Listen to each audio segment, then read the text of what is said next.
മാതാ പാർവതി കാളിയായി മാറി. ചവറ്റുകൂനയിൽ നിന്ന് കൂവളത്തിലകൾ ശേഖരിച്ച് ജീവിച്ചു. വർഷങ്ങളോളം ഈ കഠിനമായ തപസ്സിൽ ലയിച്ച മാതാ കാളിയുടെ ഭക്തി കണ്ടപ്പോൾ മഹാദേവൻ പോലും അവളെ പരീക്ഷിക്കാൻ ഭൂമിയിലെത്തി. എന്തിനായിരുന്നു മാതാ കാളിയുടെ ഈ കഠിനമായ തപസ്? ഒരിക്കൽ ഭൂമിയിലെ ഭക്തർ മഹാദേവനെ എങ്ങനെ ആരാധിക്കുന്നു എന്ന് നേരിട്ട് കാണാൻ മാതാ പാർവതിക്ക് ആഗ്രഹം തോന്നി. മഹാദേവന്റെ അനുമതിയോടെ ഒരു സാധാരണ ഗ്രാമീണ സ്ത്രീയുടെ വേഷം ധരിച്ച് അവൾ ഭൂമിയിലെത്തി. ഒരു പുരാതന ശിവക്ഷേത്രത്തിന്റെ തിണ്ണയിൽ ആരും തിരിച്ചറിയാത്ത വിധം മാതാ പാർവതി ഇരുന്നു. മഹാദേവന്റെ ഭക്തർ വരുന്നത് അവൾ കൗതുകത്തോടെ നോക്കിയിരുന്നു. ചിലർ ഭക്തിയോടെ ജലം അർപ്പിച്ചു, ചിലർ കൂവളത്തിലകൾ സമർപ്പിക്കുന്നു. ഓരോ ഇലയിലും എന്റെ മഹാദേവന്റെ നാമമുണ്ടല്ലോ എന്ന് അവളുടെ ഹൃദയം സന്തോഷത്തോടെ നിറഞ്ഞു. എന്നാൽ സന്ധ്യയായപ്പോൾ പൂജകൾ അവസാനിച്ചു. ക്ഷേത്രത്തിലെ ഒരു ഭൃത്യൻ വന്ന് ഭക്തർ സമർപ്പിച്ച കൂവളത്തിലകൾ അശ്രദ്ധമായി വാരിക്കൂട്ടി പുറത്തേക്ക് തള്ളിക്കളഞ്ഞു. മണ്ണിലും അഴുക്കിലും വീണ ആ ഇലകൾ കണ്ട് മാതാ പാർവതിയുടെ കണ്ണുകൾ നിറഞ്ഞു. ഇവ മഹാദേവന്റെ ശിരസിൽ വസിക്കേണ്ടവയല്ലേ? ആരും ശ്രദ്ധിക്കാതെ മാതാ പാർവതി ആ ഇലകൾ ഓരോന്നായി ഭക്തിയോടെ പെറുക്കിയെടുത്തു. അത് കണ്ട നാട്ടുകാർ പരിഹസിക്കാൻ തുടങ്ങി. നോക്കൂ, ആ സ്ത്രീ ചവറ്റുകുട്ടയിൽ നിന്ന് ഇലകൾ ശേഖരിക്കുന്നു. എന്നാൽ ലോകമാതാവ് ഒരു വാക്ക് പോലും പറയാതെ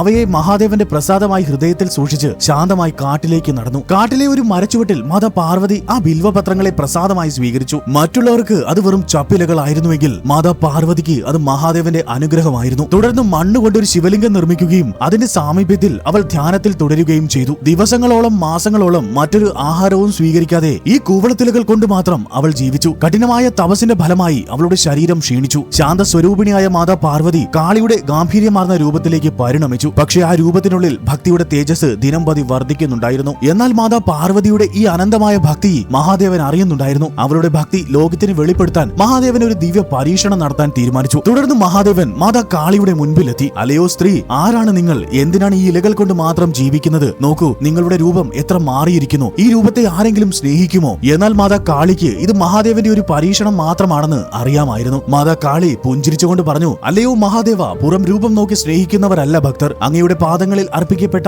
ഈ കൂവളത്തിലകൾ തന്നെയാണ് എനിക്ക് അമൃതം. അതിലൂടെ ലഭിക്കുന്ന തേജസ് മറ്റൊന്നിനും നൽകാനാവുകയില്ല. മഹാദേവൻ സ്നേഹത്തോടെ പുഞ്ചിരിച്ചുകൊണ്ട് പറഞ്ഞു, ദേവി, ഇത്രയും വാശി വേണ്ട. ഈ രൂപത്തിൽ കൈലാസത്തിലേക്ക് വന്നാൽ നമ്മുടെ കുട്ടികൾ ഗണേശനും കാർത്തികേയനും അശോകസുന്ദരി പോലും അങ്ങയെ തിരിച്ചറിയാതെ പേടിക്കില്ലേ? മാതാ കാളി ശാന്തമായി മറുപടി നൽകി, മഹാദേവ, അങ്ങക്ക് ഈ രൂപം ഇഷ്ടമല്ലെങ്കിൽ പോലും ഞാൻ ഈ തപസ് ഉപേക്ഷിക്കില്ല. എന്റെ ഭക്തി അങ്ങയോടാണ്, അതൊരിക്കലും മാറുകയില്ല. ആ വാക്കുകൾ കേട്ടപ്പോൾ മഹാദേവന്റെ ഹൃദയം നിറഞ്ഞു. ദേവി, അങ്ങയുടെ ഭക്തിക്ക് മുന്നിൽ ഞാൻ തോറ്റിരിക്കുന്നു. പുറത്തെ രൂപത്തിലല്ല, ഹൃദയത്തിലെ സ്നേഹത്തിലാണ് നാം വസിക്കുന്നത്. ഇങ്ങനെ പറഞ്ഞ് തന്റെ ജടയിൽ നിന്നുള്ള പുണ്യ ഗംഗാതീർത്ഥം മാതാ കാളിയുടെ മേൽ ചൊരിഞ്ഞു. ആ നിമിഷം അവളുടെ ഭക്തിയുടെ ദിവ്യപ്രഭ പുറത്തേക്ക് വിരിഞ്ഞു. കാളിയുടെ ഗാംഭീര്യമാർന്ന രൂപം മാറി സൂര്യപ്രഭയോടെ മാതാ പാർവതിയുടെ ദിവ്യ രൂപത്തിൽ പ്രത്യക്ഷപ്പെട്ടു. പ്രപഞ്ചം മുഴുവൻ ആ രൂപത്തെ വണങ്ങി. തുടർന്ന് ഇരുവരും കൈലാസത്തിലേക്ക് യാത്രയായി. കഥ ഇഷ്ടമായാൽ ലൈക്ക് ആൻഡ് സബ്സ്ക്രൈബ് ചെയ്യൂ. ഓം ഗൗരി ശങ്കരായ നമഃ.